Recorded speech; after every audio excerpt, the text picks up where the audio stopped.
用国家补贴向苹果人生，购买力越来越苹果。官媒常说，中国改革开放40年，走完了欧美300年的路。然而不为人知的是，经济高速增长的燃料本质上来自债务堆积。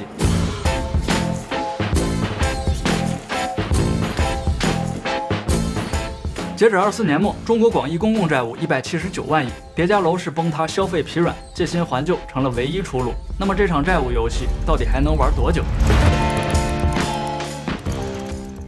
俗话说，只见贼吃肉，不见贼挨打，说明任何事儿都有代价，经济发展也不例外。钱从哪儿来，始终是核心问题。中国经济高速增长40年，积累出天量债务，但官方经济学专家非说这叫后发优势，意思是成绩越差，空间越大，越容易弯道超车。不过呢，藐视离心力也是一种气魄，弯道超车嘛，主打个艺高人胆大，大力出奇迹。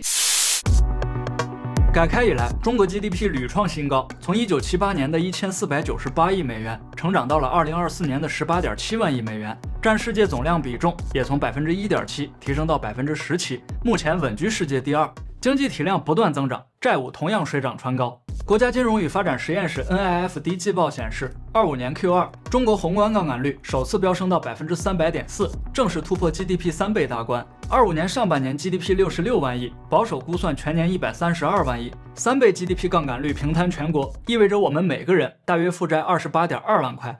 分部门看，25年增量主要来自政府。本期节目我们就聚焦政府债，尤其是计算模糊的地方债，看看究竟怎么个事儿。25年7月，高盛估算中国广义政府债 AGD 截止24年末已经达到179万亿，约占 GDP 133%，其中显性债务约为88万亿，包括国债和地方债；隐性债务约为91万亿，包含地方融资平台、城投债、PPP 项目以及地方国企隐性担保等。作为回应，9月12日，财政部发文称，截止24年末，中国政府全口径债务总额为92.6万亿，包括国债34.6万亿，地方债务47.5万亿，地方隐性债10.5万亿，政府总负债率为68.7%。高盛和财政部的数据都是全口径政府债，但两者相差近1倍，还是让人感到头麻。我的判断是，官方债务规模只是真实负债的最低限度，高盛视角更为宽广，算是最坏的债务上限。25年7月，德国科隆经济研究所发布报告，系统回顾了中国经济简史，并明确指出，中国的增长奇迹本质上来自债务堆积。换句话说，债务才是中国经济引擎真正的燃料，而且燃烧至今还在加速。财政部数据，25年1到8月，地方债发行规模7.68万亿，同比增长42%，再创历史新高。值得注意的是，新发债券中有2.96万亿用于还本付息，占比高达38.5%。地方债屡创新高，借新还旧占比将近40%，说明靠债务驱动的增长模式正在被债务本身吞噬。当利息变成刚性支出，必然挤压公共开支，紧随其后的便是公路失修、公交停运以及供水异常。这一系列变故正应了另一句俗话：不怕贼偷，就怕贼惦记。其实债务这件事儿，3个非金融部门高度同构。政府借新还旧修高速，企业庞氏融资造电车，居民84期零首付买国补新能源。每逢节假日，一家3口其乐融融，开着庞氏企业的电车，走上借新还旧的高速，直到没电才幡然醒悟，生活不止眼前的地铁，还有高速排队的电动爹。电动爹。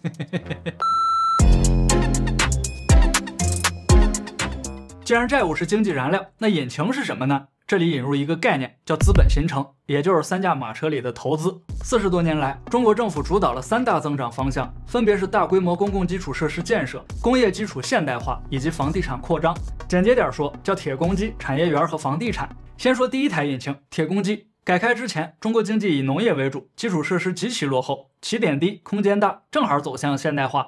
1978年到2022年，中国公路总里程扩张了6倍，铁路运营里程增长了3倍，民航航线从14.89万公里增长到近700万公里，油气管道从8300公里扩张到13.64万公里。与此同时，数字基建也在高速发展。工信部数据，中国94年接入国际互联网，光纤长度在90年代末不足100万公里，23年已经扩展到6432万公里。5G 网络从18年开始落地，截止24年末拥有425万个基站，相当于每1000人2.5个，远超欧盟的1000人1个。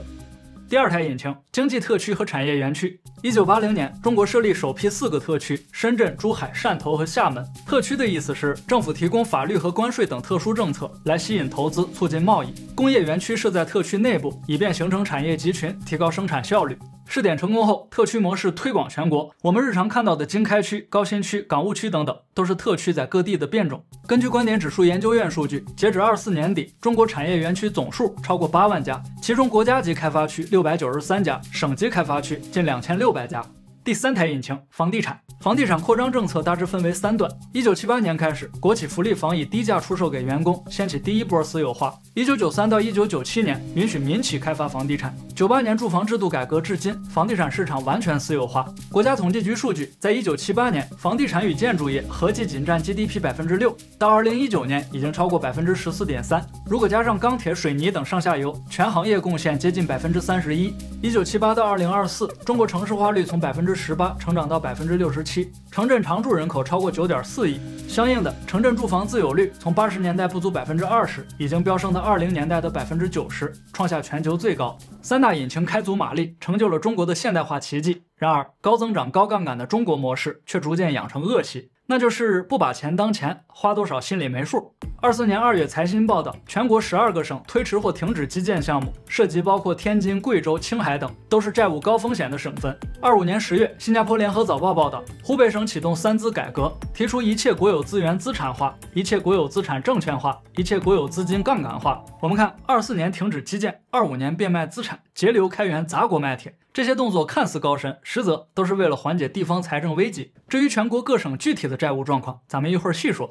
中国速度的确让人自豪，基建狂魔也很值得骄傲，但真相是繁华不必在我，还债必定有我。再直白点，国家永远不会失败，但你我必须负责负债。以前是引擎疯狂燃烧债务，现在是债务倒逼引擎熄火，说明大基建高增长时代已经宣告结束。过往多年，在中国特色经济学的加持之下，很多人其实并不知道国家是怎么繁荣起来的，自然也想不到国家将如何衰败。不幸的是，任何国家的城市化都只有一次机会，下一次缝缝补补，至少要再等半个世纪。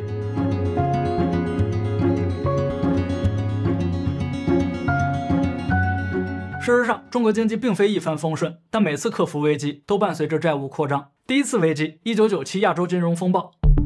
危机爆发后，中国迅速陷入通缩 ，GDP 增速从94年的 13%一路下跌到99年的 7.6%。面对困境，政府在98年推出一系列刺激政策。首先，发行6600亿长期建设国债，加1.32万亿银行贷款，共计撬动超3万亿资金投向公路基建。其次，设立4大资产管理公司，接收约1.4万亿不良资产，帮国有商业银行脱困。最后是货币政策，存款利率减半，并降准应对通缩。98年这套组合拳奠定了债务加基建的总基调，20多年屡试不爽，一直影响至今。第二次，2008年全球金融危机。中国深度参与全球化，在这次危机中遭遇重创。国家统计局数据，仅08年1到12月，中国消费者信心指数就从111.6骤降至101.8。原因是出口骤降，内需疲软，导致企业纷纷减产，失业率随之上升。08年11月，政府推出一揽子刺激计划，总规模4万亿。其中1.87万亿用于大型基建，1万亿用于四川灾后重建，1.13万亿投给保障性住房、医疗、教育等。货币政策方面，央行从紧缩转为适度宽松，并下调按揭利率下限，以刺激房地产需求。08年4万亿大放水，帮中国躲过了衰退，却打开了潘多拉魔盒，一场债务游戏正式开场。中国自此便迎来了人人有房贷、城城有平台的美好局面。人人有房贷，城城有平台，美好局面。第三次危机，2020新冠疫情。新冠疫情打乱了全球经济秩序，两头在外的中国更是备受打击。19年 GDP 增速 6%，20年直接暴跌到 2.3%。不出意外，中国再度启用刺激政策，仅在20年新增政府债务就高达 8.4万亿，20到223年下来，合计新增 22.9万亿。疫情之后就更夸张，23年初到25年8月，政府债合计又新增了 30.3万亿，强度丝毫不亚于疫情3年。不过，与前2次危机不同，这次债务积累并未带来可持续复苏，原因是清零政策和房地产崩塌，为中国经济带来了更大的危机，也就是当下所面对的通缩压力。回顾3次危机与债务扩张，不难发现，所谓40年增长奇迹，不过是建立在债务上的繁荣。NIFD 数据显示，1997到2007，宏观杠杆率从 99% 飙升到 142%，2008到2019再次激增至 247%，到了25年的今天，直接突破300%大关。这说明每一次面对危机，都付出了极大的债务代价，而债务的本质就是用明天的产出来解决今天的痛苦。根根据世界银行数据，中国全要素生产率在08年金融危机前后10年的均值由2.8%暴跌到只剩0.7%。这说明08年之后的经济繁荣纯是拿人和债务堆出来的，其余什么技术、教育和组织管理基本没啥进步。GDP 数据同样印证了这一点。根据科隆经济研究所汇总，90年代中国 GDP 年均增速9.4%，00年代提速到10.2%，08年后的10年代年均增速降至7.6%，而当下的20年代平均增速仅有4.76%，还不到5%。把时间拉长看，随着债务总量积累，财政刺激的边际产出也在迅速走低。可直到25年的今天，中国还在发债拉动增长。不得不说，这已经不是路径依赖了，而是一条道走到黑啊！这种举国投机的模式，像极了以贷养贷的赌徒，拆了东墙补西墙，说不定哪一天就会房倒屋塌。应该匆匆忙忙，有难有余，现在是匆匆忙忙，连滚带爬。中国政府债务的源头要追溯到1994年的分税制和预算法。49年建国后，中央和地方的财政关系大致经历了3个阶段，分别是统收统治、包干制和分税制。前30年统收统治属于计划经济的产物，咱们这里不多说。第2阶段财政包干始于改革开放初期，也叫分级包干、分灶吃饭。制度初心是放权让利，调动地方和企业积极性，但到了80年代末明显失灵，原因是中央财政陷入困境，丧失了宏观调控能力。太平洋证券在18年有一份宏观研究报告，名叫《40年改革开放，40年思潮激扬》。报告提到，1992年仅广东一省的财政收入就有346亿，而中央财政只有957亿。财政部紧日子过不下去，有时候甚至要向地方募捐。在中国，财政汲取能力往往等同于国家能力，中央财力不断下降，地方财力不断上升，事实上形成了弱中央强地方的局面。这种强弱格局意味着中央政府将逐渐丧失全国一盘棋的统筹能力，逐渐变成一个弱政府。于是，在社会主义市场经济的感召下，一场强化国家能力的财税体制改革势在必行。分税制改革包括不同税种明确划归中央或地方，中央税收由中央直属机构征收。改革之后，财政格局明显改变，中央占比总税收从93年的22%猛增至94年的56%，反观地方份额则从78%跌到了44%。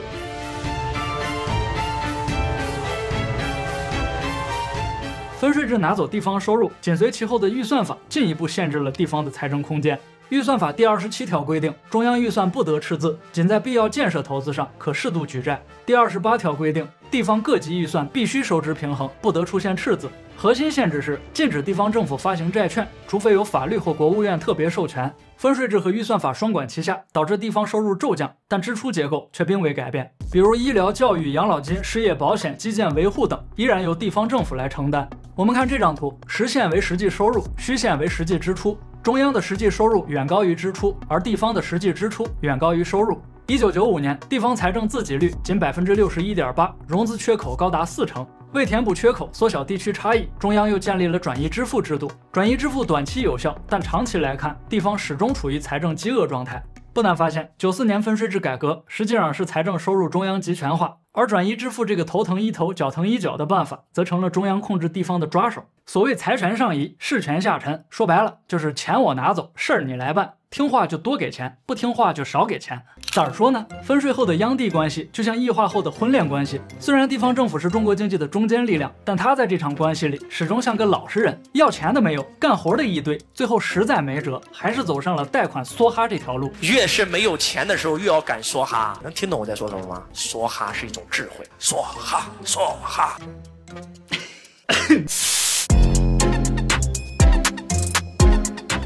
地方政府钱少事儿多不让发债，可每当经济衰退时，又得投资促进增长，怎么办呢？巧妙的来了，虽然法律禁止咱发债，但它没禁止咱办公司啊！地方融资平台就此应运而生。融资平台主要形式是城投、交投、资产公司等，咱们这里统称为融资平台。它的运作逻辑是这样：中央制定经济战略并完成转移支付，地方政府负责落实战略，设立融资平台来举债。接着，平台通过商业银行、影子银行和债券市场筹集资金，最后把钱投进基建、交通等公共项目。好，从战略到投资，借钱这头已经完成，另一头是怎么还钱。分税制改革中，地方保留了土地使用出让权，后来城市化加速，卖地成了地方主要财源。有了这个下蛋金鸡，地方通过融资平台举债后，就能用卖地和相关税收用于还本付息。简单理解，地方政府以卖地兜底债务，实际是一种隐性担保，就算现金流不足，也能做到展期和再融资。说到这儿，不难想象，房地产繁荣背后的推手其实就是地方政府，因为卖地收入越高，债务滚动就越顺畅。当然，一旦房地产转冷，债务风险就会通过融资平台回传到银行和整个金融系统。亚洲金融危机前后，融资平台还不是融资主力，但隐性债已经存在，比如国有银行将居民储蓄借给国企，并最终演变为坏账。到千禧年初，国企不良贷款规模已经高达 GDP 40%，迫于压力，政府多次救助银行，并决心清理亏损国企。心若在，梦就在，大不了从头再来。我们熟知的大下岗就发生在那个时候。如今回头看，大下岗的本质就是一次软着陆的化债运动。刚才提到08年制定4万亿刺激计划，但这4万亿当中，中央只拿1万亿，其余3万亿需要地方自己想办法。在巨大融资压力之下，地方再次依赖表外融资，这导致融资平台数量大幅增长，相应的融资规模也跟着疯涨。2011年，审计署发布报告显示，当时全国约有6600家平台公司，共计负债4.97万亿。2013年新一轮审计中，平台数量再次涨到7200家，持有债务高达7万亿。既然审计署已经披露风险，按理说央行和银监会应该有所限制，但问题并不简单。首先，地方的任务是投资保增长，限制融资等于阻碍增长，谁也负不起这样的政治责任。其次，融资平台通过影子银行广泛吸收了居民的理财和信托资金，这大大增加了全社会的金融风险。两难之下，2014年预算法重新修订，允许地方政府发行地方债来置换融资平台的隐性债。改革成果立竿见影，地方显性债务在13-142年间就从8620亿暴增到了15.4万亿。这一战术性转向，俗称开前门关后门，一头满足了地方的政治需求，另一头稳定了金融系统。不过，债务置换虽然减轻压力，但并未缩小债务总量。根据国际货币基金组织测算，到2019年，显性债务余额21.3万亿，隐性债则涨到了39万亿，地方债合计超过60万亿。从数据来看，前门确实打开了，但融资平台的后门却从未真正关上。为啥关不上？因为分税制仍然存在，就算释放发债权，地方收入依旧没能解决。现在来看，本来想两头堵，可最后一头也没堵住。本来现在好，哎。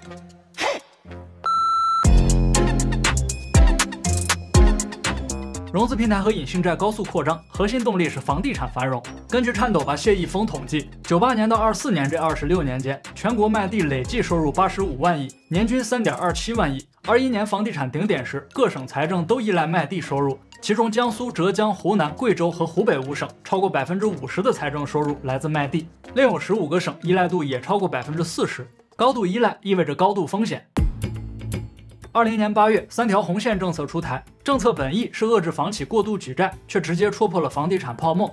21年到22年，全国卖地收入从8.7万亿峰值骤降至6.5万亿，全国20个省损失超过20%，最惨烈的是吉林、天津和黑龙江，收入都暴跌了65%。此后几年，房地产市场持续低迷，卖地收入连年萎缩。24年，全国卖地跌到4.87万亿，各省收入都远低于高峰水平。25年前3季度，全国只卖了2.23万亿，预计全年在3万亿上下，对比22年再次腰斩。如果说美国是汽车上的国家，那中国就是房子上的国家，因为房地产的繁荣与崩溃，直接决定了各省的财政状况。科隆经济研究所的报告中展示了不同省份的债务状况。截至22年，在全国31个省份中，有12个省的债务规模超过其 GDP 的一半，17个省在20%到50%之间，仅广东、上海两地债务低于 GDP 的25%。重点来看，债务率最高的是青海省，23年名义 GDP 全国倒数第2，仅高于西藏，但其债务率却高达88%。紧随其后的是贵州和天津 ，GDP 位列第22和24位，债务率分别为83%和82%。经济弱、债务高似乎可以理解，可经济强省也不例外。浙江经济全国第4，债务率56%；四川全国第5，债务率53%。这说明举债繁荣在中国是个普遍共识，谁不举债谁就会掉队。比债务水平更麻烦的是各地的偿债能力。这里再引入一个概念，叫偿债比率。偿债比率 DSR 是每月财政收入与本息支出的比值。如果 DSR 高于100%，说明收入不够还债。数据显示，全国31个省份中有27个每月要将一半的财政收入用于偿债，其中有12个省深陷结构性赤字，偿债支出超过其财政收入。最极端的例子是天津，每月偿债额为财政收入的2倍之多，偿债比高达199.5%。其他经济较弱的省份份，如吉林、贵州、青海，偿债比均超过160%，经济大省江苏也高达165.3%。总体看下来，偿债比低于50%，债务压力较小的省份只有4个，分别是首都北京、煤炭大省山西、全国第1大经济体广东以及东方明珠上海。值得警惕的是，这些估算只是表内债务，如果加上融资平台的隐性债，风险只会更高。也就是说，击鼓传花的房地产繁荣不仅套牢了年轻人，也套牢了地方政府。高度依赖卖地的省份，在泡沫破裂后顿时陷入财政危机。这就像高位接盘的年轻人，房贷还得好好的，突然就被公司裁员了，那他的生活迟早被债务拖垮。不同的是，政府可以申请化债，而年轻人只能成为老赖。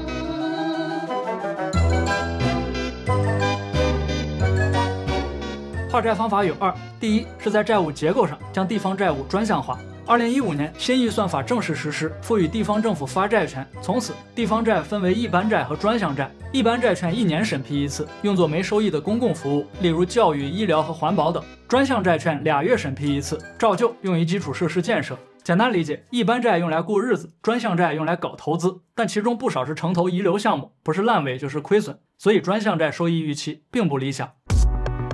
财政部数据，从18年初到25年8月，地方债存量翻了3倍，余额达到47.5万亿。其中专项债增速最快，18年一般债占6成，专项债只占4成。到25年，这一比例完全倒转，一般债只占3成，专项债则高达7成。科隆经济研究所认为，疫情后大量发行专项债是为了在土地财政枯竭后继续投资驱动增长。但我认为，除了弥补卖地损失，更重要的是填平财政窟窿。这个问题上一期强制社保我们聊过，有兴趣欢迎回看。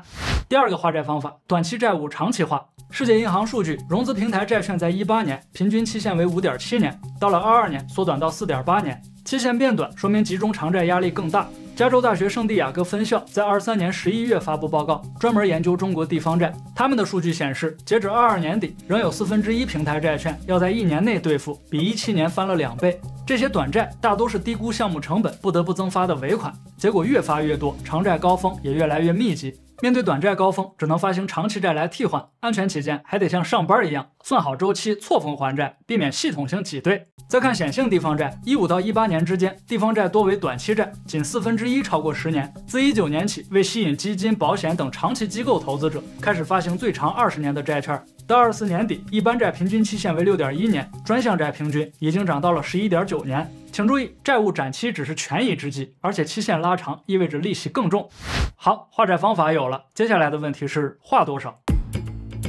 由于隐性债无监管，具体数字一直是个谜，各个机构出入也比较大。如图，数值最低为60万亿上下，数值最高的来自刚才提到的 UCSD。他们估算，截止22年，地方隐性债务总额在90到110万亿之间，占 GDP 75%到91%。高盛的91万亿正好也在这个区间里。相比之下，财政部的数据就好看多了。24年11月，财政部首次公开隐性债规模，在23年末为14.3万亿。与此同时，还推出10万亿化债方案，其中6万亿在未来3年置换隐性债，4万亿新增专项债用于还债，另有2万亿中央财政承诺用来偿还城投相关隐性债。开头我们说，机构估算是上限，官方数据是下限，但14.3万亿的下限确实有点太低了。难怪科隆研究所批评说，这些会计操作只是数字游戏，并不能减少债务总量。不过我觉得化债还是挺秀的，先接住表外，再化到表内，最后发行长期债托底，这套债务守恒的打法就像太极拳一样，柔中带刚，化劲儿十足。接话。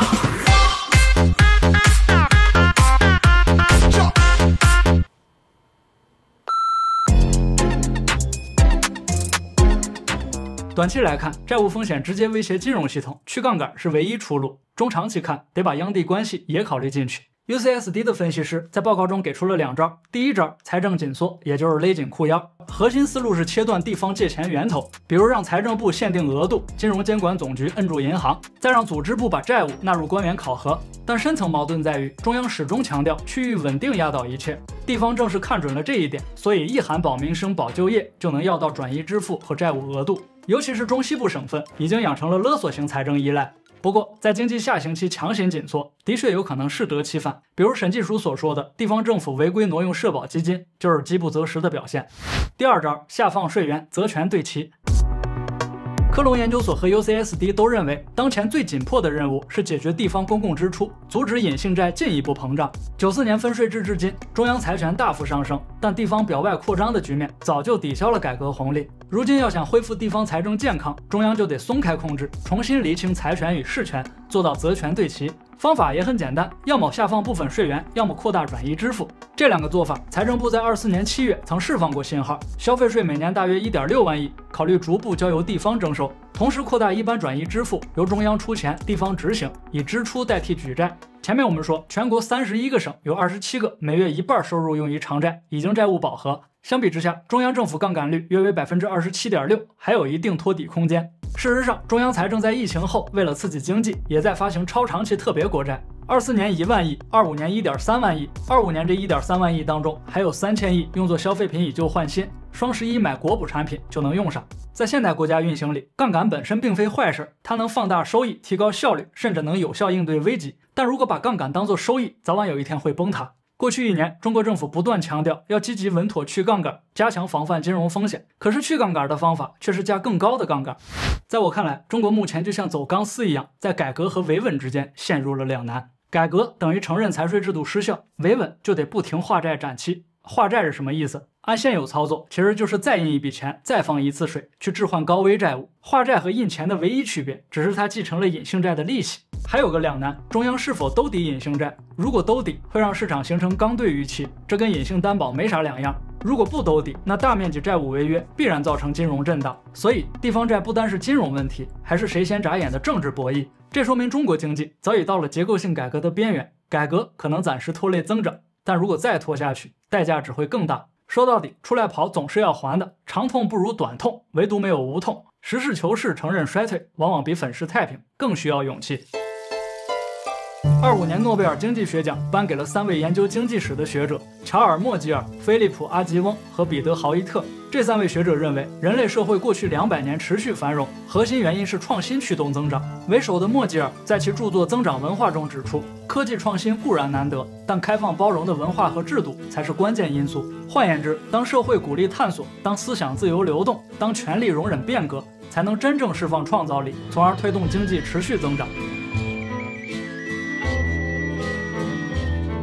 中国的债务危机本质上是过去几十年投资驱动增长的遗产，投了40多年，增长边际每10年递减一次，唯独债务在加速堆积。究其原因，还是为了增强国家能力。中央想要大国崛起，地方就得上大国基建，久而久之，不求回报的隐性债就靠着政治正确越滚越大。投资增长的好处在于把地方资源集中到中央，短期内爆发出伟大复兴的效果。但集中力量办大事的坏处是破坏资源再生产能力，实际上是一种杀鸡取卵的做法。这就像拿着锅碗瓢盆大炼钢铁，本来做饭做得好好的，结果高炉一烧起来，就只能顿顿吃烤白薯了。转移支付的道德困境也在这儿，长珠三角不情愿转移，但中西部和东北也确实留不住年轻人。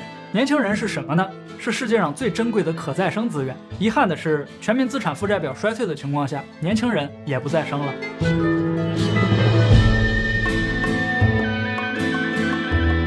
去年获得诺奖的阿西莫格鲁说，繁荣与否取决于制度。而今年的莫吉尔则更强调文化。他说，文化构建制度的土壤，也为制度提供合法性。莫吉尔在书中追问，为什么启蒙运动发生在欧洲而非中国？答案是这样：启蒙时代的欧洲，山河破碎，一堆皇帝，学者工程师们藐视权威，四处流窜，结果一不小心搞出个工业革命，弄得江山变色，皇权易主。相比之下，启蒙时代的中国就更具先进性，权力高度集中，地区间不需要竞争，只需要臣服。社会精英也普遍比较贤达，喜欢读古书，讲古话，时刻准备着为人民服务。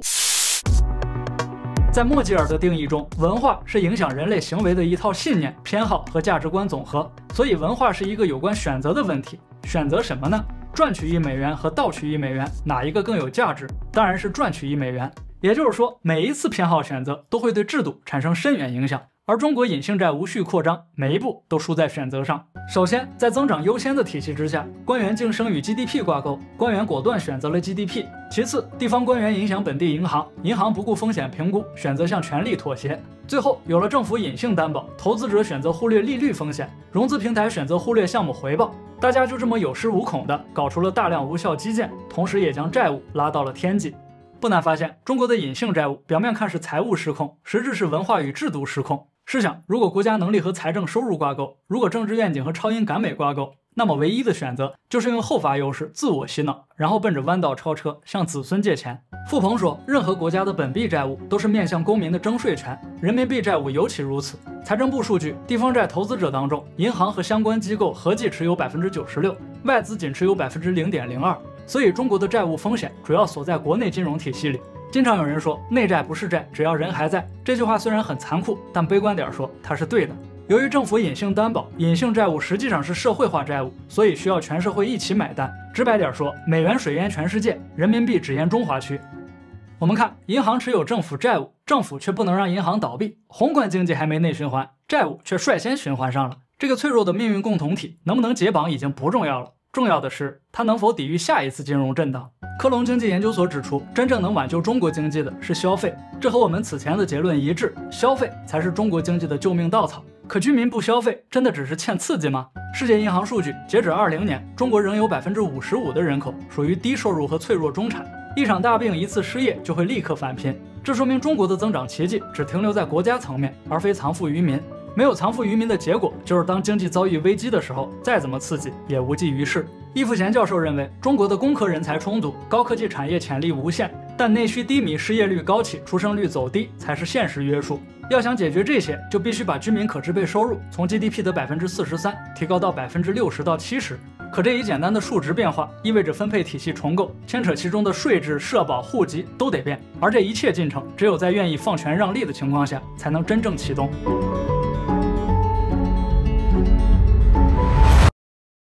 什么样的文化决定什么样的制度，什么样的制度催生什么样的文化，所以下一波创新还能推动增长吗？在现在这种文化之下，就算智能机器人来了都得交社保，就算黄仁勋和山姆奥特曼来了也得先敬1圈酒。在启蒙时代，欧洲的文化与制度为颠覆者创造舞台，而中国把机会留给了守旧的当权者。回望当下，中国再一次走到十字路口，可这一次就连为人民服务的钱都是发债借来的。我觉得国补还是要尽量享受。双11当天，随便打开一个国产软件，摇一摇进入淘宝、京东、拼多多，收下一张来自2045年的优惠券，下单一台2025年的 iPhone 手机，是不是很实惠？用国家补贴，享苹果人生，往后的生活购买力都会越来越苹果，是不是很实惠？